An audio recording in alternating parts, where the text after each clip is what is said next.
I never imagined my life would pivot on someone else's recklessness.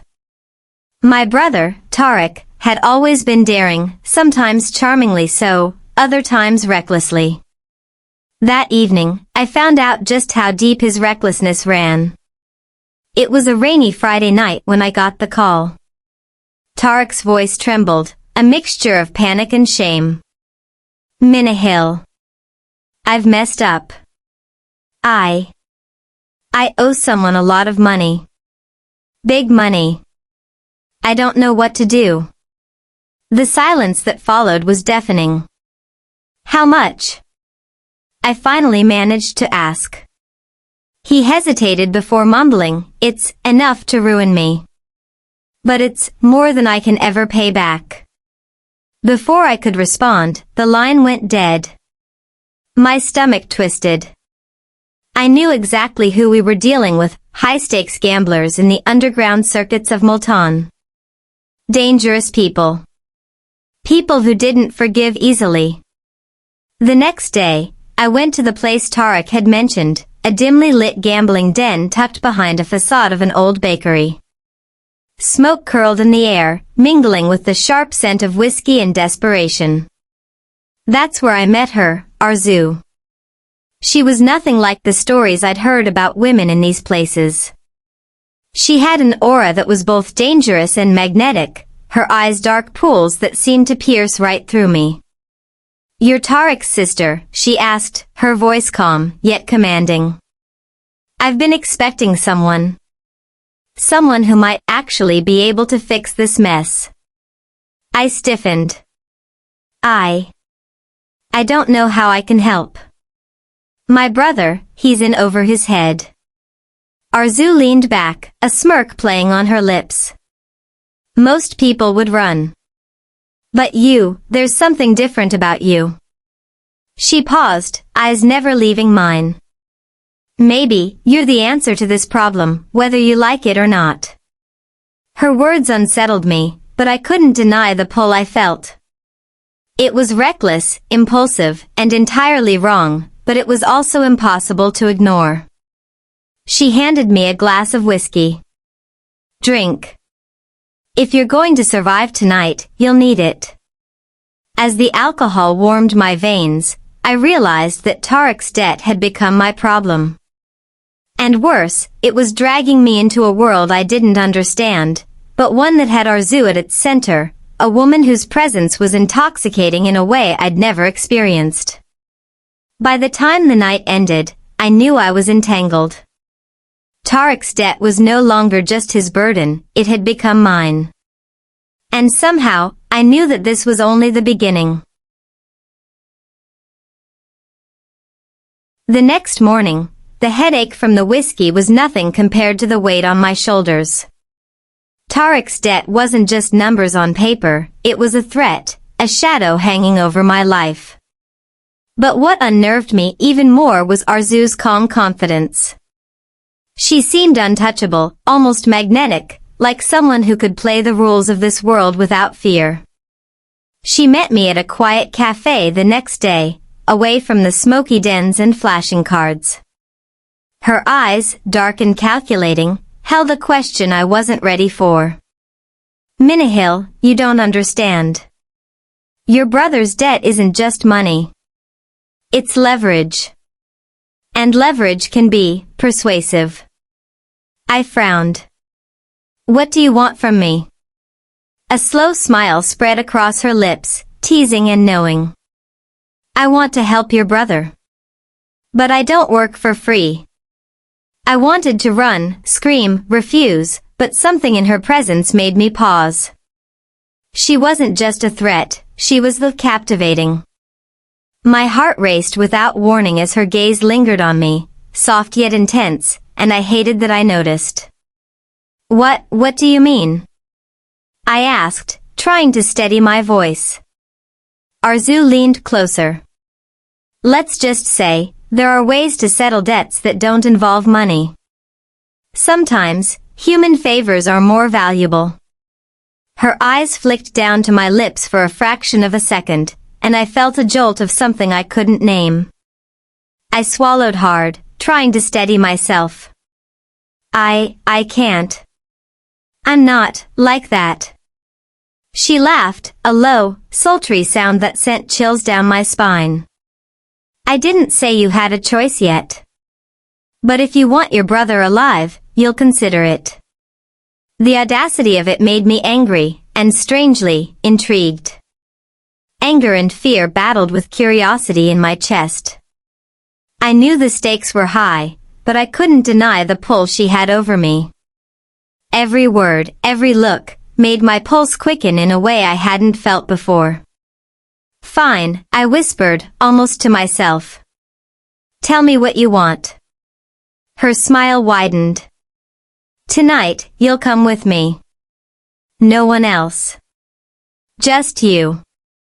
We'll talk, and maybe, if you're willing, we'll see how serious you are about saving your brother. As I nodded, a strange mixture of fear and anticipation twisted inside me. I hated how drawn I was to her, the danger, the darkness, the thrill. Something about our zoo was intoxicating, and for the first time, I realized that Tariq's mess had led me straight into her orbit. By evening, I found myself standing outside her car, hesitating. The rain had returned, making the streets shimmer with neon reflections. Arzu opened the door, her gaze holding mine.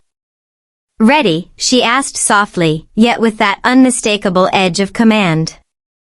I took a shaky breath, stepping in. The door closed behind me, and in that moment, I knew there was no turning back.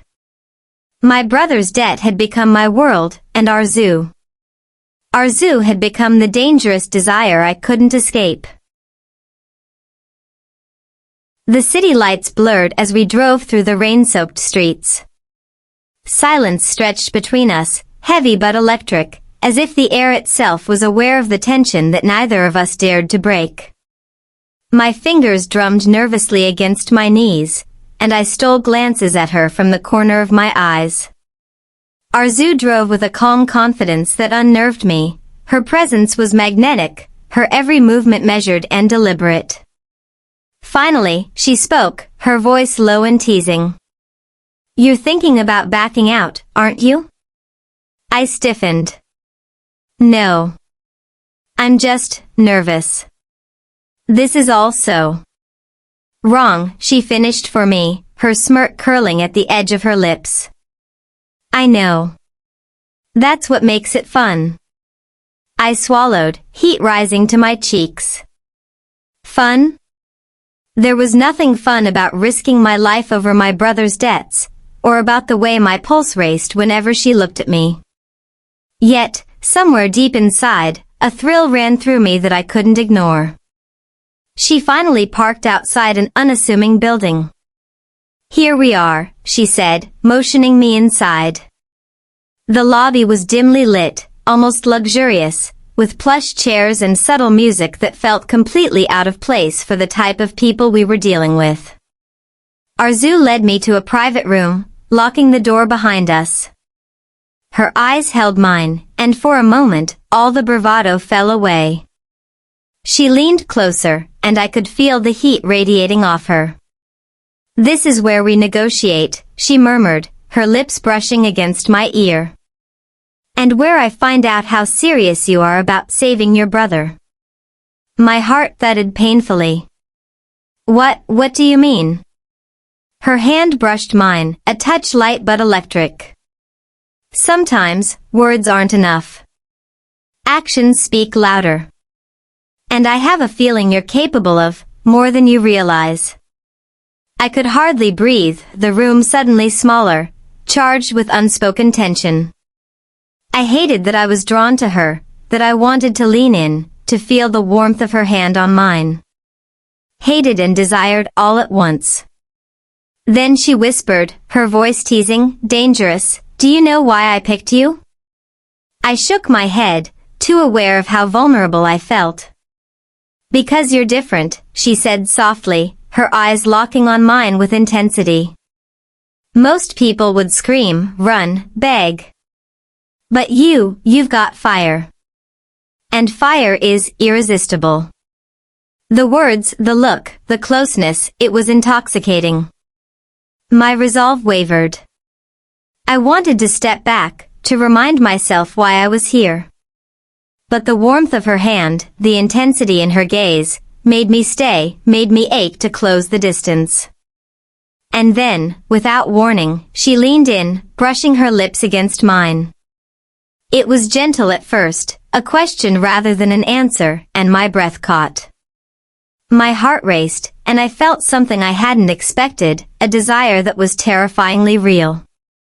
When she pulled back slightly, her eyes searching mine, I knew one thing for certain, I was no longer just here to save my brother. The night had a strange stillness, broken only by the distant hum of the city outside. After that fleeting, charged kiss, I felt like I was walking on a knife's edge of fear, desire, and guilt all tangled together. Arzu, ever calm, leaned back against the chair, her eyes fixed on me, almost like she was reading my thoughts. "You're thinking about running," she said softly, almost teasing, though there was something darker beneath it. "I can feel it." I shook my head, though my pulse betrayed me. "I'm not. I can't, it's just," my words faltered. I couldn't explain why my body and mind were in rebellion against each other. Why I wanted her, wanted this, but knew I shouldn't. Arzu's smile softened. "I'm not going to hurt you. Not unless you want me to." Her words made me shiver, though I wasn't sure if it was the threat, or the way they sounded almost tender. The magnetism between us was undeniable, and the more I tried to resist, the stronger it pulled me in. I hated how much I craved it.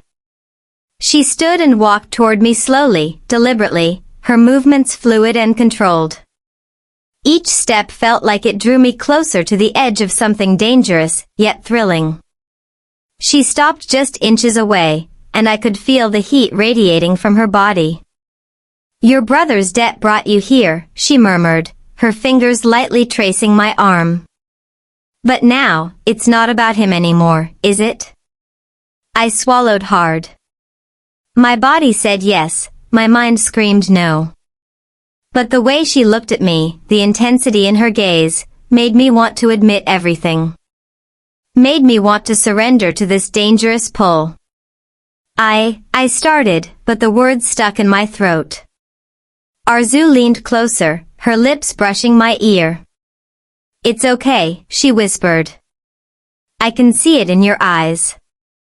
You want this, even if you don't admit it yet." I felt my resolve crumble. The tension in the room was suffocating, every nerve in my body alive. She was intoxicating, dangerous, yes, but I couldn't look away. Couldn't stop the quickening of my heart as she traced her fingers down my arm, closer, closer, until I wanted nothing more than to surrender. And then, just as the moment felt like it could tip over into something I wasn't ready for, she pulled back slightly, her eyes locking on mine with that wicked, teasing glint. "Soon," she said softly, almost like a promise and a warning. "But tonight, we talk. We plan. The rest will come." I exhaled, my chest tight, realizing that I was caught, completely, between fear and desire, between right and wrong, between saving my brother and discovering something about myself I hadn't yet dared to explore. As I left her that night, the rain soaking my hair and clothes, I knew one thing, nothing would ever be the same. Arzu wasn't just part of this dangerous world, she was the spark that had ignited something inside me. Something I didn't want to extinguish, no matter how reckless or forbidden it was. The following days were a blur of tension and preparation.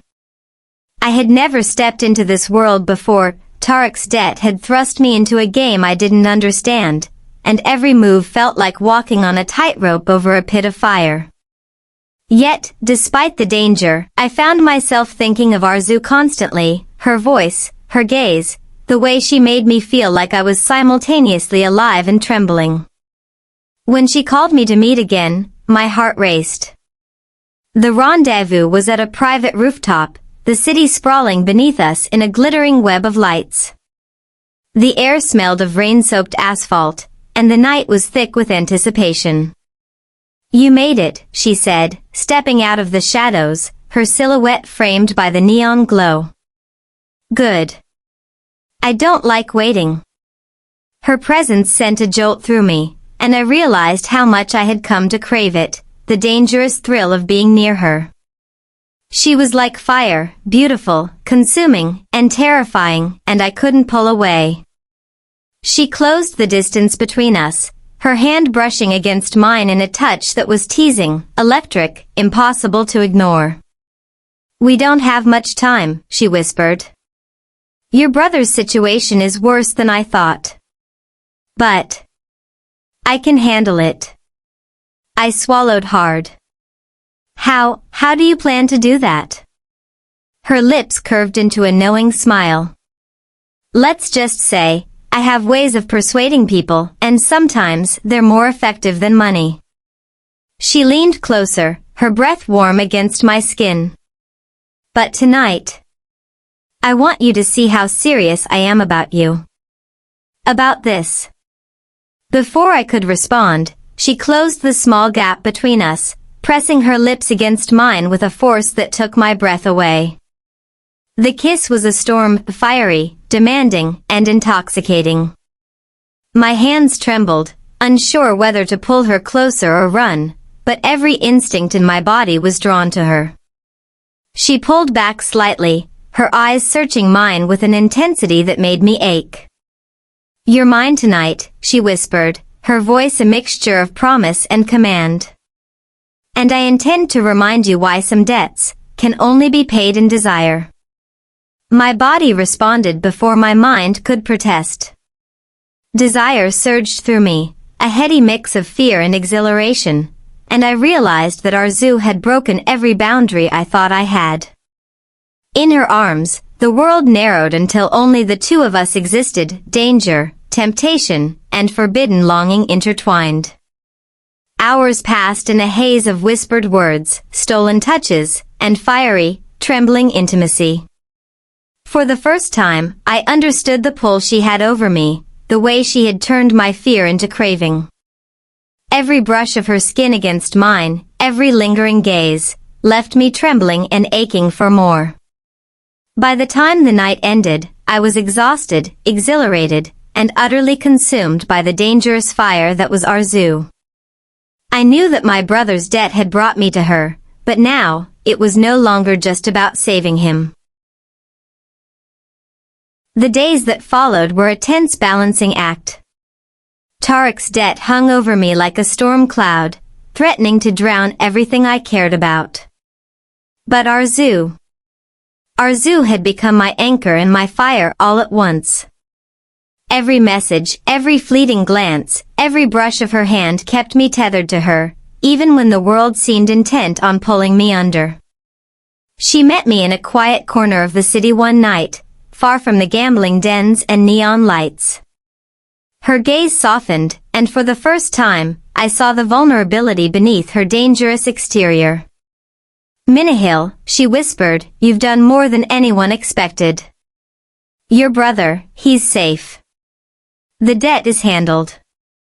Relief washed over me in a rush so intense that I felt tears prick the corners of my eyes. You really did it?" I asked, my voice trembling. Her hand brushed my cheek, warm and steady. "I told you I had ways," she said with a teasing smile. "But more importantly, I wanted you to see that you're stronger than you think." I couldn't help but laugh, a shaky, joyful sound, feeling the tension of weeks melt away. "And what about us?" I asked softly, heart hammering in my chest. Her lips curved into a slow, knowing smile. "Us," she echoed, stepping closer until our bodies almost touched. "I think we already know the answer. But now, there's no danger, no debt, no excuse, only us." The vulnerability in her eyes, the way her fingers tangled with mine, made my chest ache. For the first time, I felt safe in her arms, not because the world outside was safe, but because being with her made the danger irrelevant. We leaned into each other, lips meeting in a kiss that was tender, desperate, and intoxicating all at once. It wasn't the fiery, uncertain chaos of our first night, it was deliberate, grounding, filled with the promise of something real. I felt her fingers thread through my hair, pulling me closer, and I realized that I didn't want to pull away. Not ever. I've wanted this, you, for so long, she murmured against my lips, and I shivered at the confession. Me too, I admitted, my voice breaking under the weight of honesty and desire. Even when I didn't want to admit it. She smiled, a mixture of triumph and warmth, and pressed her forehead to mine. Then don't, she whispered. Just be here. With me. And in that moment, the world outside faded. There was no debt, no danger, only the heat of our bodies, the racing of our hearts, and the undeniable truth that we were bound together, not by circumstance, but by choice. We spent the night wrapped in each other, exploring the intimacy that had begun with temptation and fear, now transformed into trust, passion, and connection.